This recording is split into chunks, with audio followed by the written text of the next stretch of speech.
이제는 일본 여성이 한국에 원정을 오는 그것 때문에 일본이 정말 발칵 뒤집혔거든요, 그때. 야, 일본 남자들이 한국에 기생관광하고 그랬었는데 이제는 일본 여성이 돈을 벌러 한국에 간다고 하면서 그 뉴스가 나오고 일본은 진짜 발칵 뒤집혔습니다, 정말.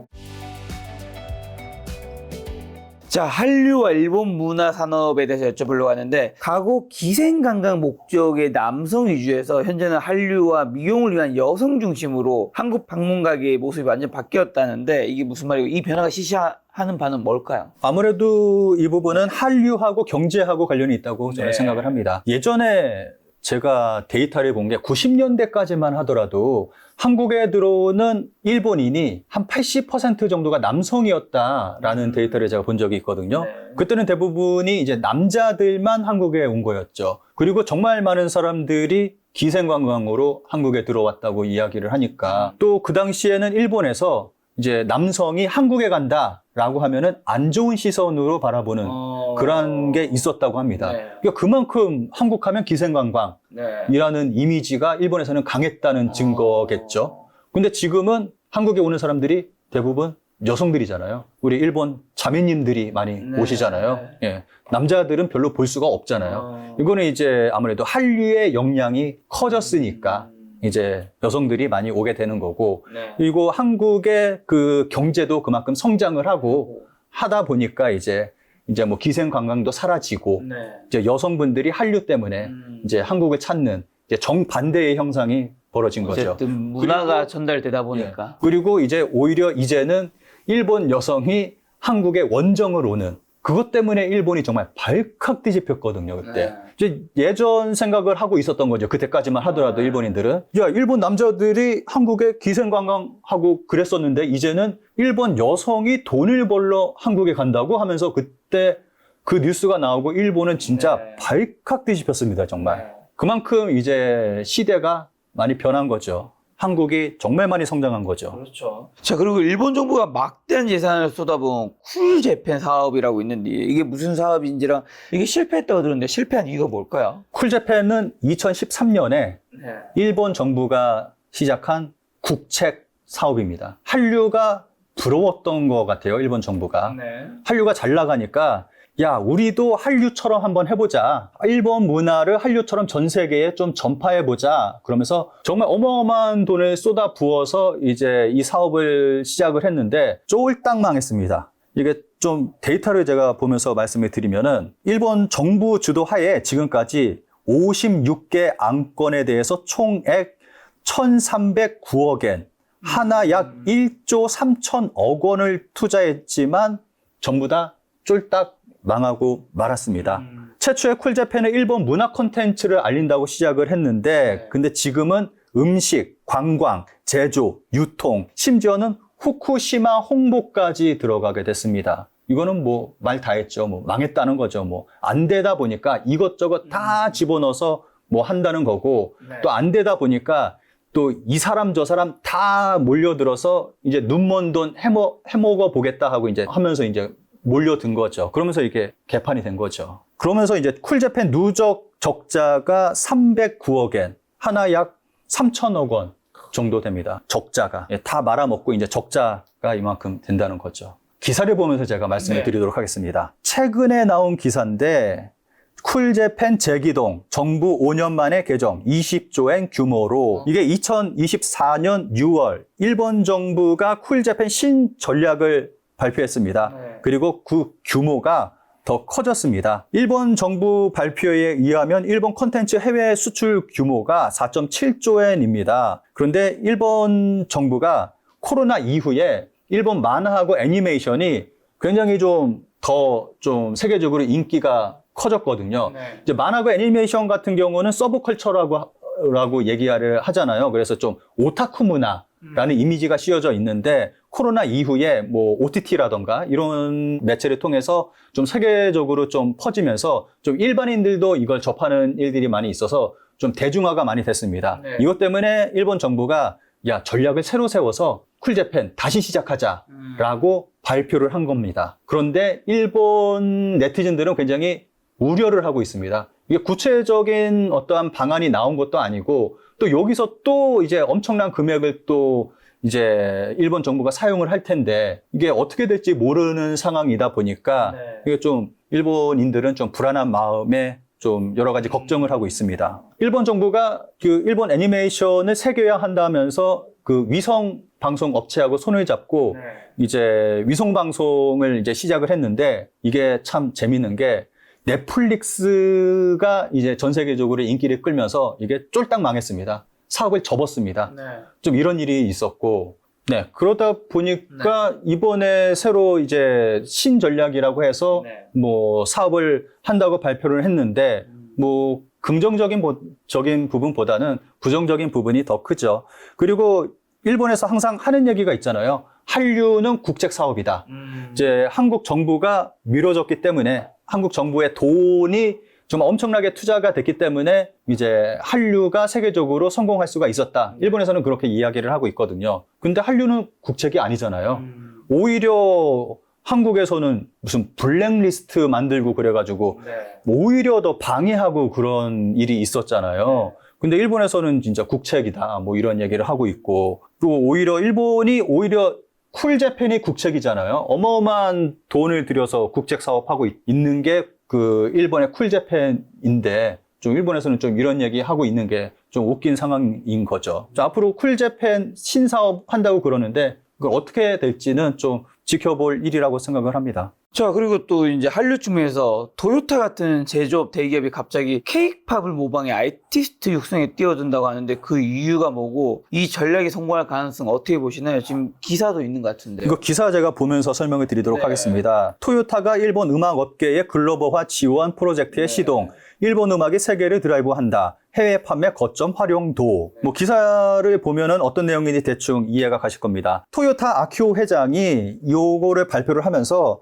일본의 엔터테인먼트가 좀 더 세계에 인정받기 위해서 뭔가 도움을 드리면 좋겠다고 생각합니다. 라고 이야기를 하면서 이제 토요타가 일본 음악을 세계화하는데 일조하겠다. 뭐 그러한 발표를 했습니다. 그러면서 굉장히 구체적인 계획을 발표를 했는데 그 계획을 보면은 학생 인재 발굴과 육성. 이 부분은 교육기관에서 하는 거잖아요. 근데 이걸 토요타에서 하겠다? 좀 이상합니다. 한국 같은 경우는 실용음악과라고 좀 이름이 이상하긴 하지만 실용음악과라고 이제 대학에서 음악을 배우는 학과가 있잖아요. 이게 한 20년 전쯤에 한국에서 생겨났습니다. 그러면서 실용음악과가 생겨나면서 이제 실용음악과를 가기 위한 학원이 생겨나고 또 지금은 이제 고등학교에서도 이제 음악과가 생겨나고 이게 교육이라는 게 이렇게 체계적으로 밟아 나가야지 여기서 이제 제대로 된 인재 육성이 가능한 건데 토요타가 이걸 하겠다? 갑자기 느닷없이 이게 가능할지 모르겠습니다.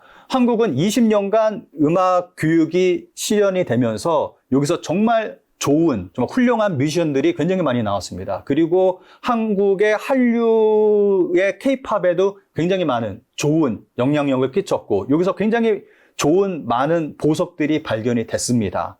근데 토요타에서 갑자기 교육 사업을 한다? 좀 저는 이해할 수 없습니다. 저는 개인적으로. 그리고 업계 신인 육성과 크리에이터 육성. 이거는 엔터테인먼트 업계에서 하는 거예요. 이거는 이제 그 레이블에서 인재를 발굴하고 인재를 그 키우고 하는 건데 토요타에서 이걸 하겠다? 또 이것도 조금 이상합니다. 자동차를 만드는 회사인데 음악 레이블을 만들어서 아티스트를 키워내겠다? 예, 좀 이 부분에서는 조금 이상합니다. 그래서 좀 제가 개인적으로 봤을 때는 제가 좀 음악을 좋아해서 음악에 대해서 관심이 많거든요. 근데 이 토요타에서 발표한 이 내용을 보고 조금 이상한 생각이 들었습니다. 지금 말씀드린 것처럼. 이게 단기간에 이루어질 수 있는 게 아니고 굉장히 많은 돈이 장시간에 걸쳐서 투자가 돼야지만 될 수 있는 건데 과연 토요타라는 자동차 기업이 이걸 해낼 수 있을까라는 생각이 듭니다. 여기서 좀 어떤 네티즌이 내놓은 하나의 어떤 이야기가 있는데 아까 방금 그 제가 말씀드렸잖아요. 쿨재팬 다시 재가동한다고. 이걸 보고 토요타가 뛰어든 건 아니냐. 이러한 얘기를 하는 네티즌도 있더라고요. 이 돈을 해먹기 위해서 이러한 발표를 한 거 아니냐. 지금 나오는 이제 쿨재팬. 예, 쿨재팬 재기동. 이걸 보고 토요타가 뛰어든 거 아니냐. 좀 이러한 얘기를 하는 네티즌도 있었습니다. 이 기사는 뭔가요? 이거는 토요타만이 아니라 다른 기업들도 일본의 음악을 세계화하겠다라면서 광고에다가 일본 음악을 집어넣고 이제 일본의 뮤지션들을 이제 광고 모델로 기용을 해서 이제 일본의 음악을 세계화시키겠다라고 이제 일본 기업들이 현재 움직임이 있습니다. 그래서 이제 광고 모델을 좀 보시면은, 그림을 보시면은 시세이도라든가 큐세라든가 이런 화장품 업체들이 이제 일본의 뭐 보이그룹, 걸그룹, 이제 아이돌들을 전면에 내세워서 아이돌들의 음악을 세계화시키겠다라고 이야기를 했는데 그 이유가 있습니다. 이 기업들의 제품이 최근에 세계적으로 좀 잘 나가나 봐요. 좀 판매량이 많이 늘었다고 합니다. 그래서 그 판매량이 는 것을 이용을 해서 이제 광고에 이 뮤지션들을 집어넣어서 음악을 넣어서 전 세계에 딱 뿌리면은 이제 그 제품과 함께 일본 음악도 세계화되지 않을까라는 취지에서 이러한 활동을 이제 막 시작을 한다라고 발표를 한 겁니다. 근데 이건 반대잖아요. 제품을 홍보하기 위해서는 유명한 뮤지션, 인기 있는 뮤지션, 인기 있는 연예인을 데려다가 홍보를 해야지 그 인기 있는 뮤지션의 인기에 편승해서 그 제품이 널리 알려지게 되는 거잖아요. 근데 지금 일본은 반대로 가고 있습니다. 제품이 조금 잘 팔리니까 거기에 뮤지션을 얹어서 이제 홍보를 하겠다라는 건데 과연 그 짧은 광고에 뮤지션들이 잠깐 출연하고 음악이 잠깐 나오는 건데 그걸 듣고 해외 사람들이 그 음악을 듣고 그 뮤지션의 퍼포먼스를 보고 아 좋다라고 일본 음악의 팬이 될 수 있을까요? 이거는 좀 의아한 생각이 듭니다. 좀 토요타의 활동도 그렇고 지금 말씀드린 그 일본의 기업들의 이러한 전략도 그렇고 좀 이해할 수 없는 좀 그러한 부분이 느껴집니다. 근데 일본 기업이 이러한 활동을 하는 게 하나 또 좀 예를 들 수가 있는 게 한국의 K콘이 있잖아요. K콘이 부러웠던 것 같아요. 그래서 아무래도 일본 기업들이 K콘 같은 그러한 이벤트를 좀 하고 싶어 하는 건 아닌가 하는 생각도 듭니다. 그래서 이것과 관련된 기사를 제가 쭉 읽어봤는데 일본 기사를 마지막에 한국의 K콘을 예로 들더라고요. 한국의 K콘은 이렇게 성공적으로 해내고 있다.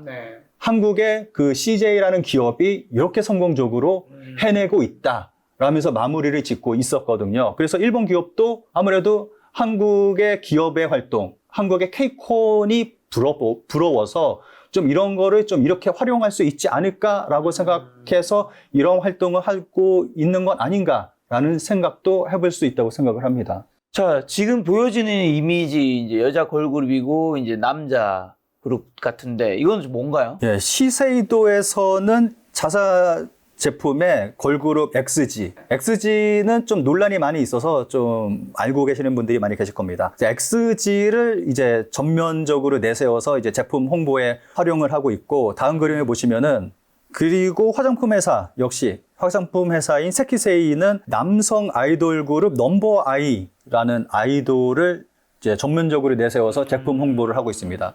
보통은 이제 뭐 배우나 뭐 모델, 뭐 이런 선크림 같은 경우는 이제 뭐 스포츠 선수 뭐 이렇게 뭐 이용을 하긴 하는데 이제 새로운 전략으로 이제 일본 음악을 널리 알리겠다라면서 이제 일본 아이돌과 이제 일본 음악을 이제 광고에 삽입을 해서 이렇게 전 세계에 이제 이 광고를 내보내겠다라고 이제 계획을 세우고 있는 겁니다. 잘 되고 있나요? 아직 시작은 안 했습니다. 이제 계획을 이제 막 세웠기 때문에 예, 잘 안 될 것 같습니다. 자, 한국의 문화 콘텐츠는 말씀하신 세계적인 성공을 거둔 반면에 일본의 대중문화는 좀 내수 시장이 좀 머무르고 있는데요. 두 나라의 산업 발전 경로가 달라진 결정적 이유는 그건 뭘까요? 이 부분은 저는 뭐 항상 말씀을 드리는 건데 좀 나눠서 생각을 해야 된다고 생각합니다. 일본의 문화에서 대중문화 부분만 좀 따로 떼내서 좀 생각을 해야 될 부분이라고 생각을 합니다. 전 일본은 문화 강국이라고 생각을 하거든요. 제가 뭐 개인적인 얘기긴 하지만 제가 재즈를 굉장히 좋아해서 저 개인적으로 재즈 매니아입니다. 제가 자타 공인하는 재즈 매니아이자 재즈 전문가입니다. 그래서 좀 재즈를 굉장히 좀 주로 많이 듣고 하거든요. 근데 일본이 재즈 강국입니다. 세계적으로 굉장히 유명한 재즈 뮤지션도 많이 있고, 그리고 전반적으로 재즈 문화가 굉장히 좀 많이 퍼져 있습니다. 그리고 재즈 음반이 가장 많이 팔리는 나라가 일본입니다. 미국이 아니라, 놀랍게도. 그리고 또 여러 가지 그러한 재즈만이 아니라 여러 가지 부분에서 일본의 좀 문화들이 높게 평가되는 부분이 많이 있습니다. 문화 강국입니다, 일본이. 근데 대중문화, 대중음악, 그리고 뭐 대중영화, 드라마, 뭐 이런 부분에서는 한국과 비교했을 때 너무 크게 차이가 나니까 여기서 이제 좀 말이 나오는 거죠. 그래서 일본 음악 같은 경우는 예전에 80년대, 90년대 일본 음악 생각을 해보시면 엄청났잖아요, 인기가. 한국에서도 정말 많이 들었죠. 인기가 좋아서 많이 듣곤 했잖아요. 제가 아무래도 아까 말씀드렸듯이 재즈를 좋아해서 좀 예전부터 그 라디오를 들을 때 재즈 방송을 좀 많이 들었거든요. 네. 90년대 당시에 그때 재즈 전문 그 라디오 방송을 제가 듣고 있었는데 일본 아이돌 음악을 갑자기 틀어주는 거예요. 느닷없이. 재즈 방송인데 그러면서 아이돌 음악을 들려주면서 그 DJ가 설명을 하는데 뭐 피아노의 누구, 기타의 누구, 베이스의 누구, 뭐 드럼의 누구였습니다. 라는데 그 사람들이 전부 다 세계적인 재즈 뮤지션, 정말 어마어마한 대가들이었어요. 그러니까 그 당시에 그 아이돌 음악을 만들기 위해서 그 대가들을 전부 다 모아서 세션맨으로 사용을 한 거죠. 그 사람들을 사용을 하기 위해서는 정말 어마어마한 돈이 들어갔을 텐데 그만큼 당시에 일본 음악은 정말 엄청난 자본력을 가지고 있었다는 거죠. 엄청난 자본력을 이용해서 정말 끝내주는 음악을 만들었다는 거죠. 근데 지금은 정말 이상한 음악을 만들고 있으니까. 제가 일할 때 일본 라디오를 들으면서 좀 일을 하거든요. 근데 가끔씩 좀 라디오를 듣다 보면 좀 괜찮은 음악이 나와요. 그래서 90년대 음악 정말 이때 일본 음악 괜찮았는데 그러면서 듣고 있다 보면은 DJ가 설명을 합니다. 최근에 누구누구가 발표한 무슨 곡이었습니다. 최근에 나온 곡이었어요. 근데 저는 이제 90년대 곡이라고 생각을 하고 듣고 있었던 거죠. 그러니까 그때에 머물러 있는 거예요. 그러니까 일본 음악 들어보면은 정말 옛날 스타일 그대로 남아있는 그러한 곡들이 꽤 많습니다. 그러니까 요즘 스타일로 나오는 곡들을 보면은 대부분 K-팝 형태로 K-팝 따라하는 그러한 곡들이고 좀 그러한 부분이 좀 강하게 남아 있습니다. 이런 부분은 좀 제가 이해가 안 되는 게 일본 음악하는 사람들도 듣는 귀가 있고 또 이제 음악을 배우고 했을 텐데 좀 이런 음악을 만드는 실력이 될 텐데 왜 못 만들까 하는 생각이 들거든요. 예. 근데 여기서 또 보면은 일본 아이돌 문화의 영향이 좀 있는 건 아닌가 하는 생각이 듭니다. 어떤 말이죠? 일본 아이돌의 문화는 제가 볼 때는 미성숙의 문화라고 저는 생각을 하거든요. 예전에 일본 그 오디션 프로그램에서 정말 실력이 좋은 친구가 있었는데 탈락했습니다. 그런데 반면에 정말 실력이 형편없는 친구들은 전부 다 이제 올라가고 이제 일본의 아이돌 문화를 보면은 정말 실력 있고 좋은 그런 아이돌의 그 음악과 퍼포먼스를 감상하는 게 아니라 실력이 좀 떨어지는 친구들이 성장해가는 모습을 보면서 그걸 응원하는 그게 일본 아이돌 문화입니다. 그래서 일본 아이들 보면은 정말 실력이 없어도 누구나가 될 수 있는 게 일본 아이돌입니다. 그래서 정말 많은 아이돌이 일본에서 활동을 하고 있는데 지하 아이돌이라고 해서 정말 이름 없는 아이돌 굉장히 많거든요. 그래서 이러한 것들이 일본의 미성숙 문화, 일본의 미성숙 아이돌 문화 때문에 일본 음악에 이러한 영향을 끼친 부분도 있지 않나 좀 뭐 그러한 생각도 듭니다. 자, 그럼 한류의 영향으로 한국 역사에 관심을 갖는 일본 젊은 분들도 늘고 있는데 이러한 변화가 미래 한일 관계에 어떤 영향을 미치고 그리고 오랜만에 또 김 작가님이 나오셨는데 저희 시청자분들 개인적으로 꼭 마지막으로 하시고 싶은 말씀이 있다면요. 제가 일본에 가면은 꼭 들리는 곳이 서점이거든요. 그래서 서점에 가면은 정말 재미있는 책이 있습니다. 한국 역사 드라마로 배우는 한국의 역사. 그러니까 한국의 사극으로 한국의 역사를 배운다라는 그러한 책인 거죠. 한국의 역사 드라마들이 있잖아요. 시대별로 다 있잖아요. 그러니까 그거를 시대별로 쫙 정리를 했습니다. 그래서 그 드라마의 주인공을 중심으로 해서 한국의 역사를 배우는 거예요. 그러한 책들이 있습니다. 이제 한국 문화가 일본에서 크게 이제 영향을 끼치고 있다 보니까 한국의 역사에 관심을 갖는 일본인들도 굉장히 많습니다. 그래서 이러한 책들을 보고 한국 역사를 공부하는 일본인들도 많이 있습니다.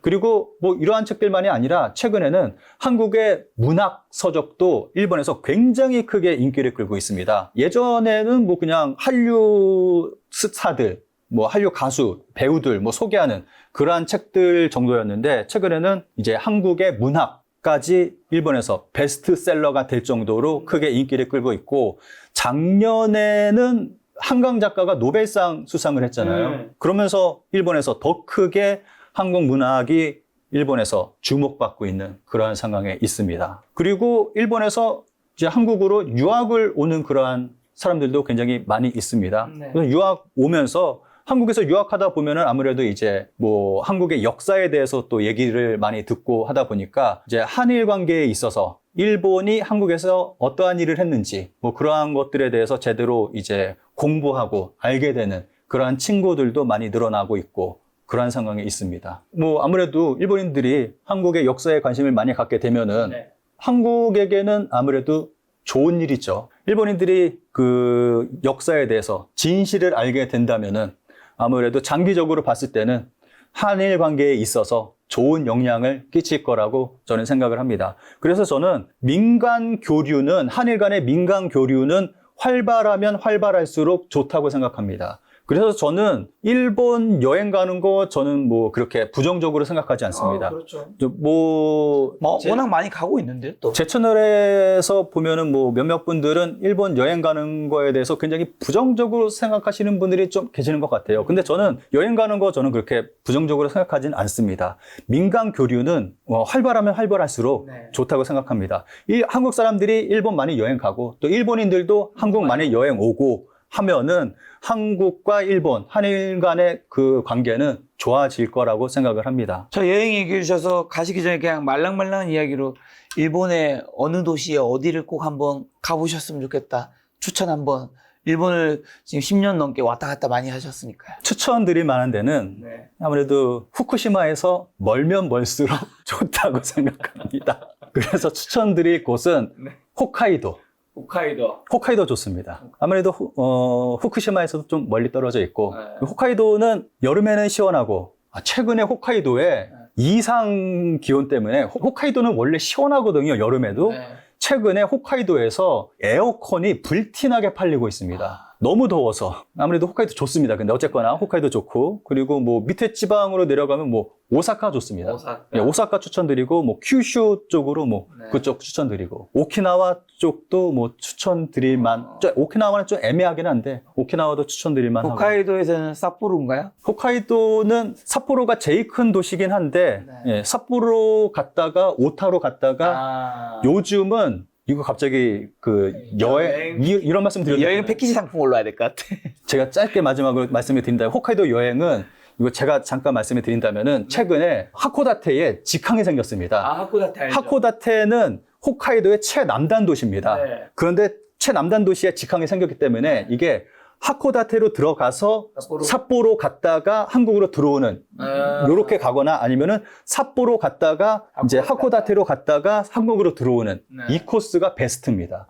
이렇게 가면 가장 좋습니다. 그러면 제대로 홋카이도를 느낄 수가 있습니다. 하코다테 라일라인가 뭐 되게 뭐 있던데. 하코다테는 이제 일본에서 가장 먼저 개항한, 가장 먼저 문을 개방한 도시입니다. 그래서 그쪽에 좀 역사적인 건물들, 좀 이러한 것들이 많이 있어서 볼거리가 많고, 좀 역사적인 도시라서 좀 아무래도 가보면은 좀 볼거리가 많습니다. 좋습니다. 그래서 삿포로 갔다가 오타루 한국인들 많이 가니까 오타루 들렸다가 이제 일본 그 기차 타고 쭉 내려와서 이제 하코다테 좀 살짝 보고 이제 돌아오시면은 아무래도 홋카이도는 여러분 그 오타루가 초밥왕의 주인공의 이름이 뭐였죠? 쇼타 아마 쇼타 했을 때 쇼타가 이제 초밥을 시작하는. 제가 예전에 한 2년 전인가 3년 전쯤인가 오타루에 갔다가 지인의 지인을 좀 만났는데 그 지인이 저를 보면서 말씀하시기를 깜짝 놀랬다. 한국인들 오타루에 오는 거 깜짝 놀랬다. 어떻게 보면 되게 작은 도시잖아요. 어떻게 이 시골까지 어떻게 알고 한국인들이 여기를 찾아오느냐. 너무 깜짝 놀랬다. 그러면서 너무 감사한다고 저한테 고맙다고 인사를 하더라고요. 예, 좀 그런 일이 있었습니다. 알겠습니다. 어쨌든 가장 추천하시는 거는 하코다테, 삿포로 몇 코스로 왔다 갔다 하는 거다. 직항이 생겨서 이렇게 둘러보시면 충분합니다. 다음번에 작가님 모시고 일본 여행 패키지를 한번 여쭤봐야 되겠습니다. 자, 오늘 만나본 손님은 신 작가님이었습니다. 지금까지 소중한 시간 함께해 주셔서 정말 감사합니다. 오늘도 김 작가였습니다. 고생 많으셨습니다. 예, 감사합니다.